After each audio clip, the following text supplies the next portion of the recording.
Mesdames, Messieurs, nous en sommes maintenant à votre capsule divertissement, toujours en notre compagnie, Jocelyne Cauvier. Alors, bonsoir, Jocelyne. Bonsoir. Ça va toujours bien? Toujours. Qu'est-ce que tu nous as concocté pour cette semaine? Alors, cette semaine, on va parler d'histoire, un de mes sujets préférés, et on va parler précisément des emplois historiques. Ah, Et beaucoup de ces emplois-là n'existent plus aujourd'hui, et vous allez voir, c'est assez évident de comprendre pourquoi. Donc, je vais débuter avec mineur.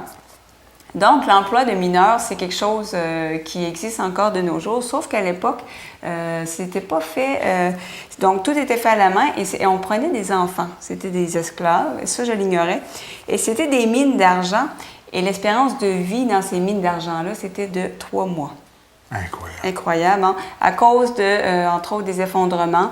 Là, ce qu'on voit, c'est une espèce de roue romaine qui servait à ajuster le niveau d'eau dans les mines. C'était quand même ingénieux. Et donc, l'espérance de vie était peu élevée parce qu'il y avait des effondrements et aussi, lorsqu'on faisait fondre les métaux, il y avait des gaz, des vapeurs dangereuses qu'on respirait. Donc,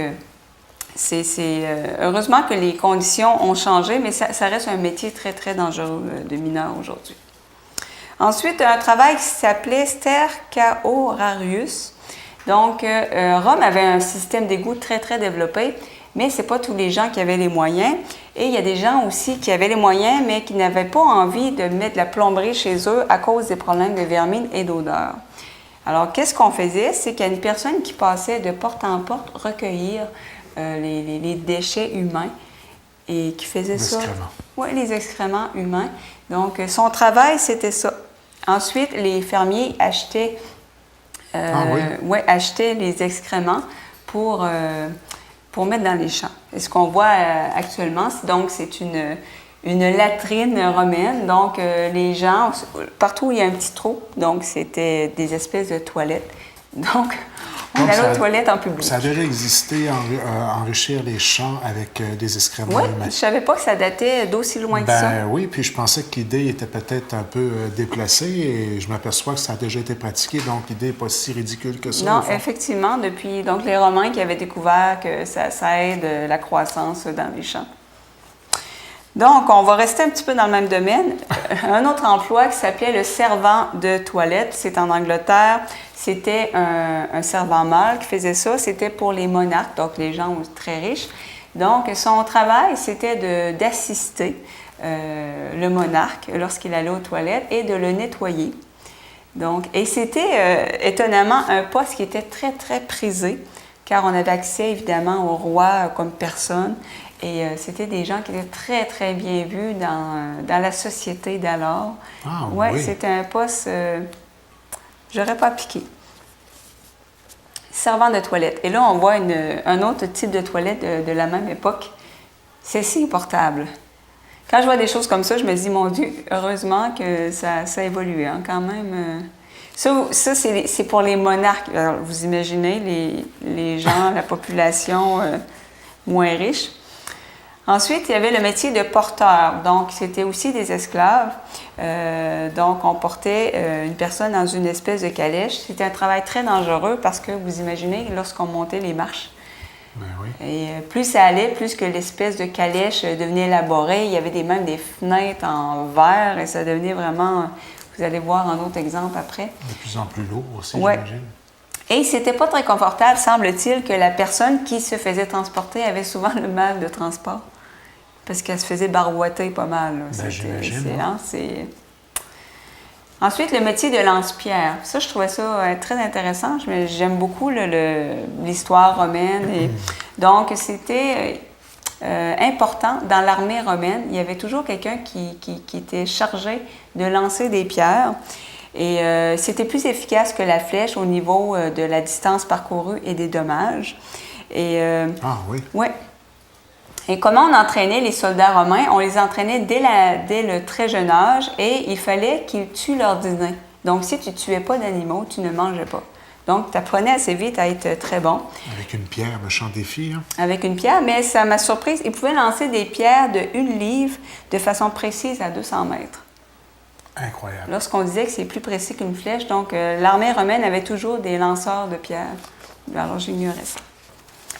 Ensuite, autre métier particulier, fabricant de tablettes de malédiction. Donc, à Rome, on prenait des feuilles minces de plomb et il y a une personne qui devait écrire les malédictions. La personne, toute la journée, elle entendait les plaintes des gens qui venaient, puis il disait, par exemple, je souhaite une malédiction à tel cavalier et cheval parce qu'il y a une course et j'ai parié et je veux gagner. Donc, après, ça a été affiché dans le temple, ces espèces de feuilles-là, et on voit des exemples. Ah, oui. Oui, des tablettes de malédiction. Donc, on en voulait à d'autres personnes et on faisait écrire en détail ce qu'on leur souhaitait. Des huissiers proactifs. Oui, c'est assez particulier quand même. Ensuite, le métier de docteur de crapaud. De crapaud. En Angleterre, c'était à la fin du 19e siècle, donc c'était une médecine traditionnelle et folklorique, médecine entre guillemets. Donc, il guérissait certaines maladies de peau, supposément, et aussi d'autres maux comme la sorcellerie, comme l'image suivante. Il plaçait un crapaud vivant ou une cuisse de crapaud dans un sac que vous deviez porter à votre cou. Il semble-t-il que ça avait un effet bénéfique. Évidemment, on est loin de la médecine scientifique. Oui, c'était assez folklorique. Ensuite, le métier d'urinatores, s'il s'agit de plongeurs. On parle à l'époque de Rome, là, ça fait très très longtemps, des plongeurs de sauvetage. Oui. Ils utilisaient une espèce de cloche remplie d'air. Ça leur donnait une autonomie d'environ 30 minutes. Donc, ils servaient entre autres, lorsqu'il y avait des épaves, à aller recueillir des objets à l'intérieur. Et ils pouvaient quand même descendre jusqu'à 30 mètres. Très avec cette espèce de... Vous allez voir d'autres images aussi, un autre... C'était un risque élevé à bord de ça. Oui, donc c'est un espèce de système de cloche avec de l'air. Moi, je ne pensais pas qu'on faisait la plongée sous-marine à l'époque romaine de cette façon-là. Donc, l'être humain a toujours été ingénieux. Novateur. Ensuite, le métier de laveur, ça c'est à Rome. Donc, c'est des esclaves qui nettoyaient les vêtements pour éliminer l'huile, la saleté, les impuretés, les vêtements de laine surtout. Ça rendait aussi le tissu plus épais.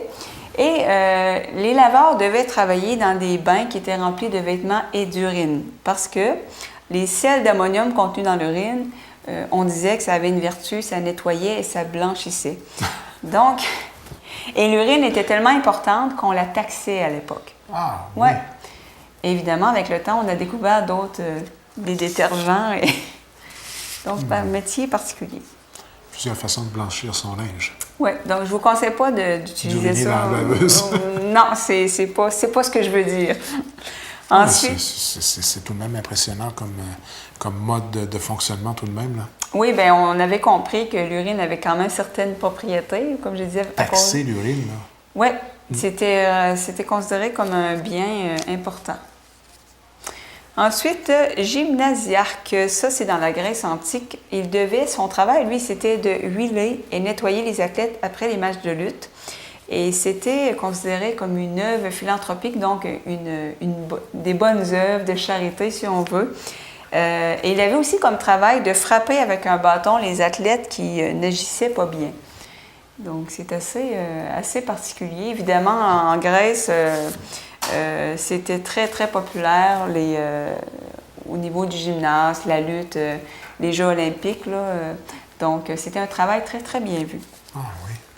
Ensuite, le métier de clown funéraire. C'est assez particulier. À Rome, on payait quelqu'un pour se vêtir comme la personne décédée. Il portait un masque, il agissait comme la personne décédée, il dansait. On pensait que ça calmait le mort et on pensait que ça apporterait de la joie à la famille endeuillée. Et donc, il y avait aussi plusieurs autres clowns, comme on voit sur l'image, qui couraient près du corps, imitaient le mort, faisaient des blagues. Ah oui. Clown funeste. Oui, un clown funéraire. Funéraire. Oui, c'est... Première fois que je l'entends parler de ce métier qui n'existe... Ce personnage-là. Qui n'existe plus, évidemment, pour des raisons évidentes. Ensuite, organiste d'eau. C'est à Rome, encore une fois. L'hydrolyse, c'était un type d'orgue qui fonctionnait à l'air. Et l'air est insufflé par un système de pompe manuelle, une pompe à l'eau. Et il y avait des compétitions régulièrement. Ah oui. Il y a même un joueur qui a joué pendant 2 jours. Donc, la personne qui pompait l'eau 2 jours de temps, c'est pas évident. Et l'un des avantages, on voit une reconstitution.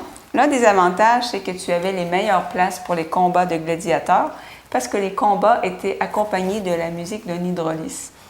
Ben là, ça, je le savais pas. Non, moi non plus. Là, j'ai jamais vu ce mode, cette action-là ouais. refait au cinéma d'époque, en aucun cas. Cet instrument-là, moi, j'ignorais totalement l'existence. Et on disait que l'empereur Néron en jouait. À l'époque, c'était quelque chose de vraiment... Un instrument que je connaissais vraiment pas cette fois-ci.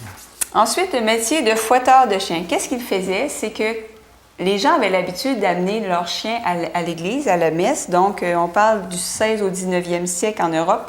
Et lorsque les chiens devenaient fatigants un peu, qu'ils aboyaient, etc., il était muni d'une grande paire de pinces et il devait sortir les chiens. Donc, là, c'est une reconstitution. Donc, à l'époque, il y avait régulièrement des chiens dans les églises à la messe. Ah oui. Ouais, quelque chose que j'ignorais. Ensuite, le métier de résurrectionniste en Grande-Bretagne. Oh. Donc, c'est assez particulier, c'est que le crime de voler un cadavre n'était pas tellement puni par la loi. Donc, les gens se sont mis à kidnapper des cadavres qu'ils revendaient ensuite aux écoles de médecine qui commençaient à l'époque.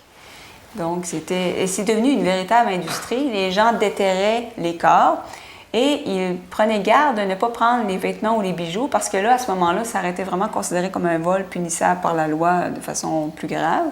Donc, ils ne faisaient que voler le corps qu'ils donnaient aux écoles de médecine contre de l'argent.